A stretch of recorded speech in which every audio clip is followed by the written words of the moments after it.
Number one అంటారు. అసలైన number one Guru Kashi university.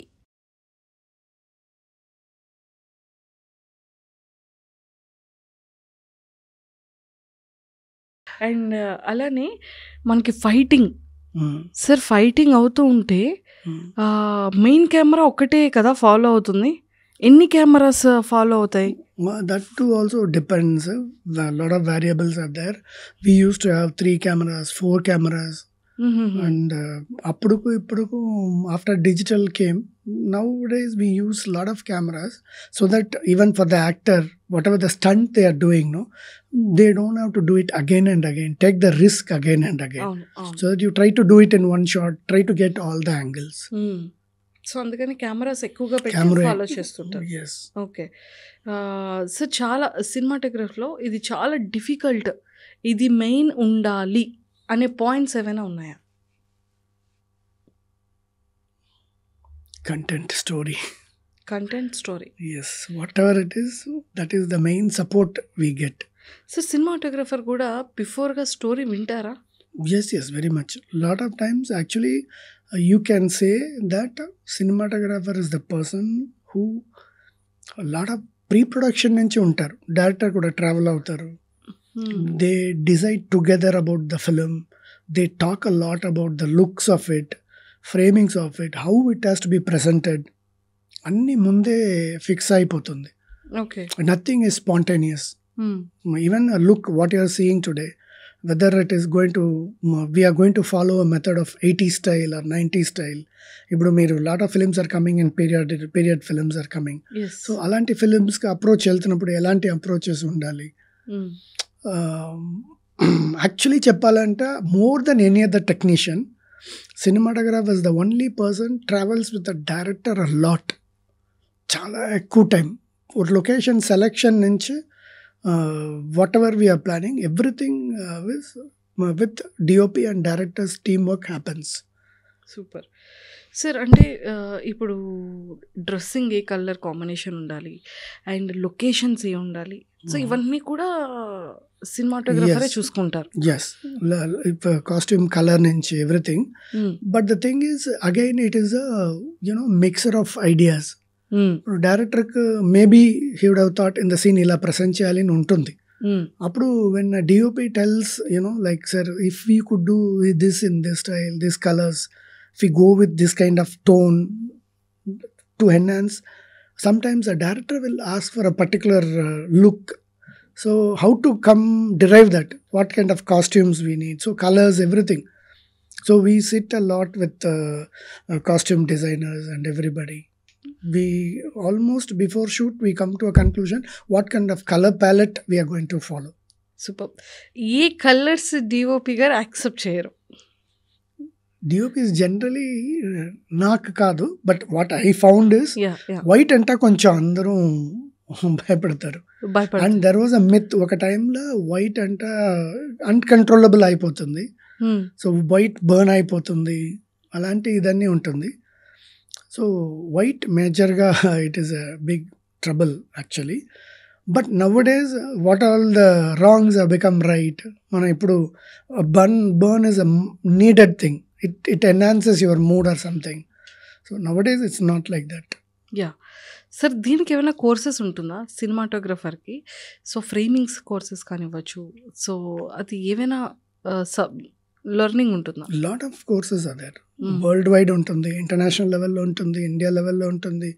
Pune has produced lot of fantastic DOPs like that. It is more of theoretical and creative everything, framings, they teach you compositions, everything.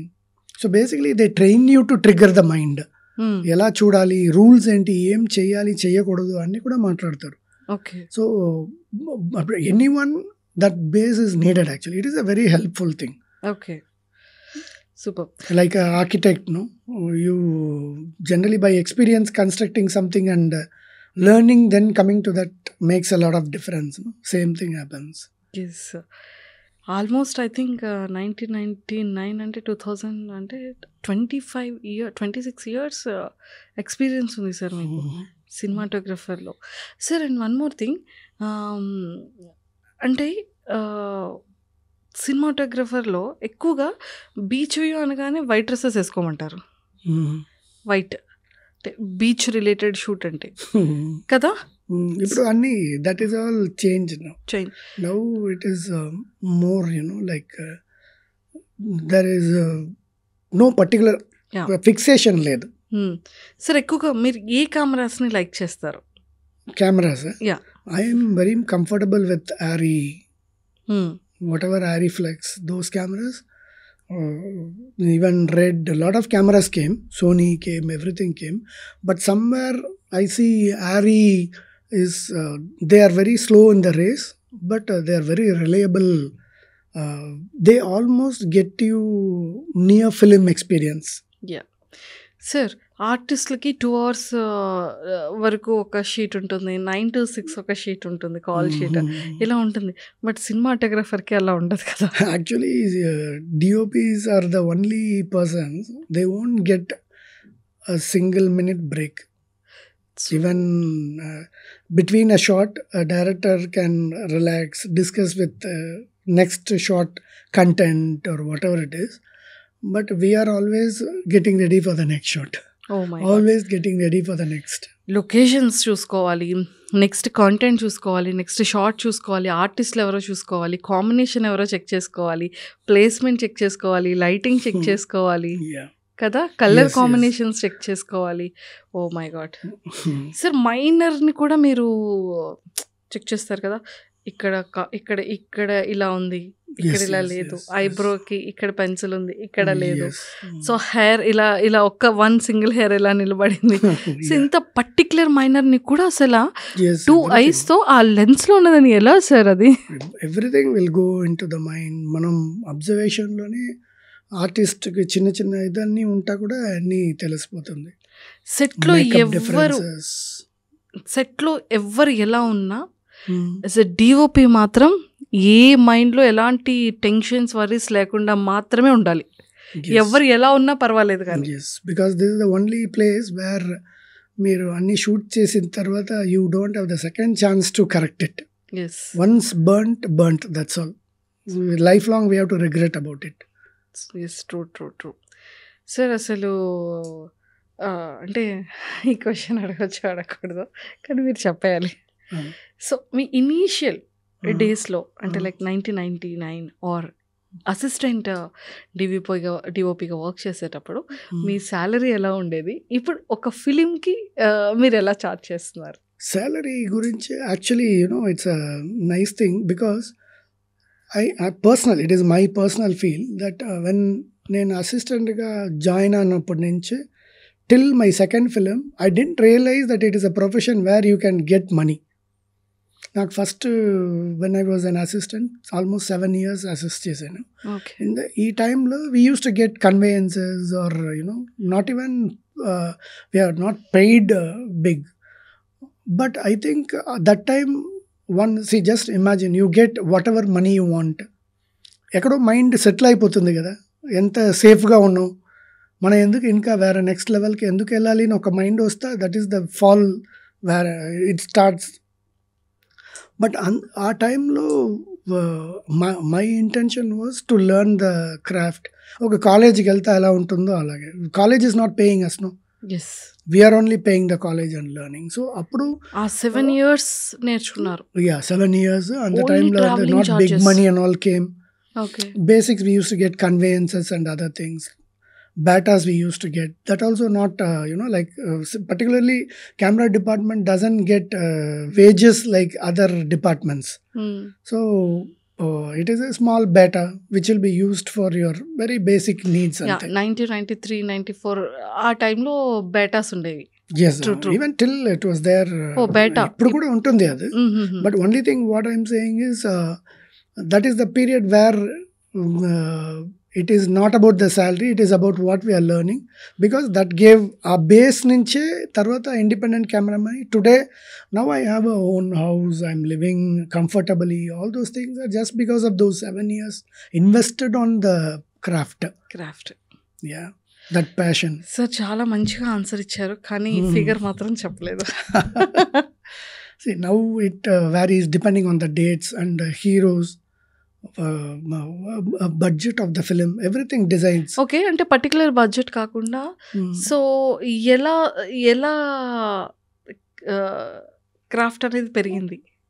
ఇప్పుడు almost from the time I started as a independent cinematographer, now it is increased almost 10 times. Super. But see, actually in our country, we are not paid actually for the content what we are doing. Whereas when you go observe the foreign countries, any job they are like they charge hours basis లే మాట్లాడతారు. Weekly ఇన్ని hours work అలా మాట్లాడతారు. అది ఎలా ఉంటాయి sir? అది ఎలా చార్జెస్ ఉంటాయి వీక్లీ? ఒక టాప్ డిఓపి అనుకోండి. ఇప్పుడు ఫర్ ఎగ్జాంపుల్ పర్ డే అనుకోండి, per day I'm going to work 8 hours. So per day give me 5 lakhs 4 lakhs అలా ఉంటుంది. అది okay. Cost 5 lakhs 4 to 5 lakhs per day, 8 hours. Only 8 hours work. Yeah, I'm telling this is a very much variable thing, depends on the thing what we are doing. Okay. But it might be a very passionate small film. ఆ ఫిలింకి వెళ్తున్నప్పుడు these things doesn't matter. When we're working in a big production we spend lot of effort for that. ఆ టైంలో that payment is completely different. Super, excellent sir. Sir ఇక్కడ తెలుగు ఇండస్ట్రీలో ఏ యాక్టర్కి డిఓపిగా చేయాలని ఏమైనా ఉందా? అంటే వీళ్ళతో ఇంకా చేస్తే బాగుంటుంది తలైవా? యాక్చువల్లీ వాట్ హ్యాపెన్స్ ఇస్, ఒక ప్రొఫెషన్లో వెన్ వీ బిగినింగ్ గ్లిచెస్ నుంచి, భయం నుంచి, when we learn the craft, when we are confident about the craft, then we go towards more matured and matured. As the maturity goes, age also ascends. So అప్పుడు ఒక టైంలో ఏమవుతుందంటే we're looked senior cinematographers like that. But I think it's a myth. నా నమ్మకం నాకు ఇప్పుడు I wanted to work with Vijay Deverakonda, Nani, all the newcomers I want to work. Like ఎలా నేను స్టార్ట్ చేసినప్పుడు మహేష్ గారు అందరూ దే వర్ ఆల్ లైక్ అప్పుడే they are coming in that ఒక బిగినింగ్ రైజింగ్ ఏరియాలో ఉన్నారు ఆ టైంలో. సో అలాంటి ఇప్పుడు వీళ్ళు కూడా ఉన్నారు. So I would love to work with Nani and all. I love a lot because the way he select the scripts and everything. So all the newcomers are very good. Nani గారి మూవీకి hi నాన్న I think so మీరు ఏ మూవీకి చేస్తారు sir? నానిది ఇంకా నేను చేయలేదు. ఇంకా నాని గారిది చేయలేదు. దేవరకొండ, విజయ్ దేవరకొండ గారిది నో ఇంకా చేయలేదు.